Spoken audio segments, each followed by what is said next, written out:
You can sell so much with your hands as an esthetician. Like, they're magical. Magical. What is going on, everyone? This is Yvette from Gleaming with Evie. I am a licensed esthetician here in Los Angeles, California, doing facials, lashes, and brows, but my main focus is facials and lashes. I've been doing both of them for a little over 2 years. And yeah, I've learned a lot.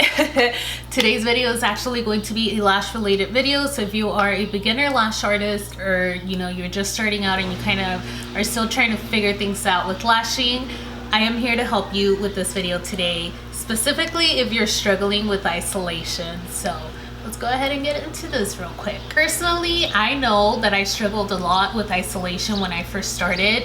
I've said this before, and I'm not the only lash artist that feels this way, but that first original training is just not enough. It's not to say that you need to take another class that's going to teach you everything all at once the way that was, but you just really need to put in a lot of time and practice to perfect your craft, So for me personally, when I first started, everything was looking crazy. All my lashes were like wonky, looking everywhere. Not only that, I was struggling with isolation. Obviously my sets were taking me like 6 hours, 4 hours, sometimes even multiple days at the very beginning. So don't feel discouraged if you're there. But not only that, but everything was looking crazy. I did not know how to isolate. I did not know about placement. I did not know about direction. I literally I knew I had to work on these things, but I didn't know how to. So what I decided to do was, I was like, you know what? Well, right now, the last thing I want to do is damage anyone's lashes. So I told myself, I was like, who cares if you don't get 100% coverage? Who cares if your lashes are looking crazy? You focus on isolating and do not get any stickies, Yvette. You focus on isolating and making sure that that natural lash stays healthy. And as long as your clients aren't complaining about you having any pain or anything, they're gonna keep coming to you. They're gonna keep trusting you. And luckily, the people that came to me in the very beginning, they were super supportive. They wanted me to learn. They even told me themselves, you can practice on me all you want. They were willing to pay me for it as well. And so I am just beyond grateful for that, because obviously without them I would not be where I am today. But it was definitely a huge learning curve. So I'm here to show you guys about some isolation techniques.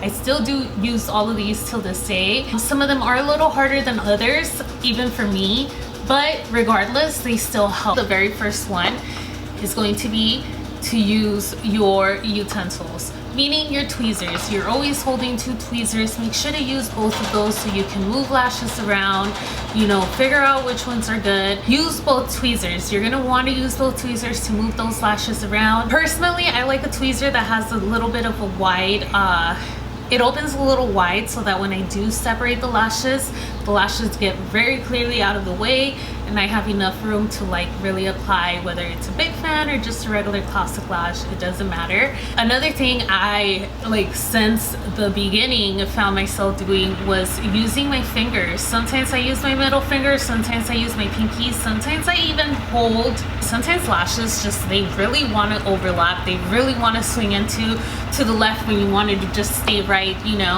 So what I do in those cases, I either hold the lash with one finger and place with another one. Now I'm not gonna lie, this one takes a little bit of practice, just because you really have to be comfortable with the movements and stuff. But I promise you, once you're comfortable, these are just gonna come instinctively. You're gonna be that's not working, this isn't working, how do I isolate? You're just gonna, I don't want to say you're going to be a robot, but it's just going to be a mechanical movement that you're just going to be used to, This is a little controversial. I know some people are well, I don't really feel comfortable touching my clients with my hands. First of all, your hands should be clean, and everything that is around your area right now while you have this client in front of you should be either brand new or completely clean and disinfected and dried, and you set it out because it is clean, it is disinfected, and it is ready to use on your new client. So please make sure to wash your hands. You have to have hand sanitizer. I have my little spray right here. If I drop something, pick it up with a tissue, throw it away, spritz my hands with sanitizer if I really feel like they're that dirty. I'm lucky enough to have a bathroom here, so I can just get up very quickly, give myself a good wash, come back, And that's actually one of the things I do when my client comes in. I lay them down, make sure they're comfortable, and then I'm like, all right, give me a minute, I'm just gonna go wash my hands real quick. So I wash my hands real quick, come back, everything is clean, everything is disinfected, so I feel comfortable to touch my clients in the face. It literally, like with my lash clients, again, I do facials, so I do pay attention to their skin, and so if I see something, even though they're not here for a facial, I do let them know, like, oh, you have a little something going on here, you know, and I'm able to touch them because, again, my hands are clean, they're disinfected, so I feel fine touching them. If you're completely opposed to that, it's okay, I get it. But again, your hands should be clean, but I get it, you know, some people are just very picky, and so if that's not your thing, it's okay. But just know that your fingers can be very, very beneficial when you're lashing someone, like to isolate. I don't have long nails. I need to fix my nails right now because they are long for facials. Like this is too long. I should not be having them this long. But I've seen some girls with like nails, like long nails. I see them using their nails to do that. Now, personally, I feel like that's a little bit less sanitary than using your actual fingers, just because we do hold a lot of dirt under our nails. Some people really brush them though, and they make sure they're clean. If that's you, good. You should be fine using your fingers. Use your utensils, and honestly, even with facials, your hands are like your best equipment, you know? You can sell so much with your hands as an esthetician. Like, they're magical. Magical. Using tape. Very in right now, I guess I should say, you know, the whole layering technique. People are just pulling back the lashes. You mainly see it done with volume. I do it with all my lash sets. If I'm just like getting a little overwhelmed, like someone has just an abundance of lashes, and I'm just like, dude, like, where do I even go next? I pull those babies back, see where we're missing more extensions, and I go in that little area, and then I just try to even out the eye. Now, I'm not gonna lie, using tape is a little hard, especially at the beginning. Even for me, I've been trying to use it for over a year, and there's still times where I'm just like, you know what, I don't even want to deal with the tape anymore. I'm just gonna go in like I normally do. But what tape will help you with is pulling back all the extensions, and so it's going to reveal where you need to still apply some more natural lashes. The little problem that I find with this sometimes is that if you're not working in layers, sometimes if you have something in the bottom layer already lashed, and you decide to pull your extensions back, that bottom layer will pull the top layers up as well, and you can't really expose them because that extension is there.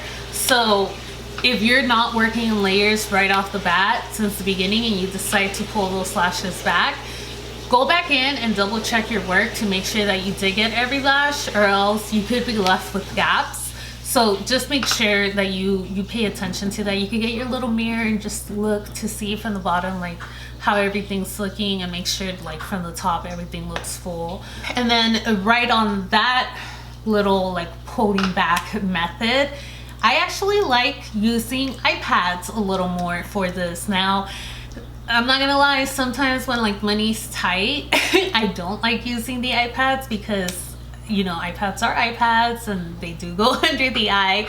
But I will say that they save me the headache of the extensions getting stuck on the tape and me having a hard time unsticking them. They're much gentler, and yeah, like they're super, you know, they're soothing, and your client just feels the cooling, and they're just way easier to peel off. But with that being said, they move around a lot as well, so it's not always the first choice. But I will say that I think I like using iPads over tape for that reason, that when it comes to removing, I don't get frustrated like I need to get all these lashes unstuck.